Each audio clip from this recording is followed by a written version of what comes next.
Bonjour et bienvenue sur Isobourse. Jeudi 28 mars 2024, l'indice CAC 40 a terminé une semaine écourtée pour les fêtes de Pâques sur une hausse hebdomadaire de 0,66% à 8205 points, portant son gain à 8,78% depuis le début d'année 2024.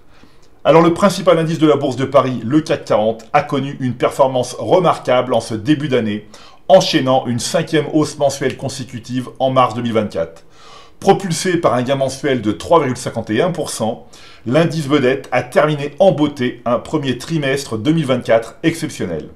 L'indice phare de la Bourse de Paris évolue dans une tendance haussière à moyen terme, confirmée par le croisement haussier des courbes de pression 5 et 20 mois, validé en janvier 2024. Sur l'unité de temps hebdomadaire et dans le cadre d'une analyse à court terme, la courbe de pression 5 semaines du CAC 40 évolue au-dessus de la courbe 20 semaines depuis la semaine du 23 novembre 2023. Nous observons un aplatissement de la courbe 5 semaines, mais cette configuration ne remet pas en cause pour l'instant le mouvement haussier dans lequel s'inscrit le CAC 40. Sur l'unité de temps trimestrielle, le croisement haussier des courbes de pression 5 et 20 trimestres observé à la fin du premier trimestre 2023 a constitué un signal fort à long terme. L'indice CAC Small est en légère hausse de 0,41% depuis le début d'année 2024. Son évolution à moyen terme est incertaine depuis le croisement baissier des courbes de pression 5 et 20 mois observé en mars 2022. Cependant, il est important de noter que la courbe de pression 5 mois est en train de se redresser et se rapproche de la courbe 20 mois. Un franchissement haussier de cette dernière constituerait un signal clair de fin de la tendance baissière à moyen terme.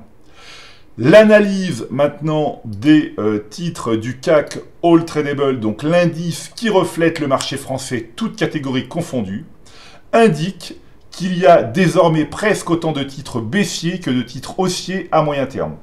Le retour de l'optimisme sur les petites et moyennes valeurs devrait aider à dépasser la barre des 50% de titres haussiers. La sélection rigoureuse des valeurs en portefeuille reste toujours d'actualité.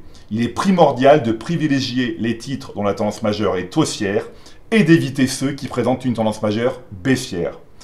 L'action Ruby a connu une performance remarquable cette semaine, s'affichant parmi les plus fortes hausses du marché français, avec un gain hebdomadaire de 20%. Le modèle est repassé positif à moyen terme en janvier 2024 sur le titre du spécialiste du stockage et de la distribution de produits pétroliers. La valeur enregistre un gain de 40% depuis le signal. Avec un gain hebdomadaire de 11%, l'action Trigano a également terminé parmi les plus fortes hausses du CAC All Tradable cette semaine. Le modèle Isobourse est positif à moyen terme depuis janvier 2023 sur le titre du spécialiste européen de l'équipement de loisirs, notamment depuis le croisement haussier des courbes de pression 5 et 20 mois. La valeur progresse de 30% depuis le signal.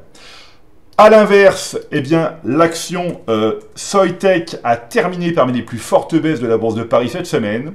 Le modèle Isobourse est repassé négatif à moyen terme en janvier 2024 sur le titre du leader mondial des matériaux semi-conducteurs innovants. La valeur perd quasiment 30% depuis le croisement baissier des courbes de pression 5 et 20 mois.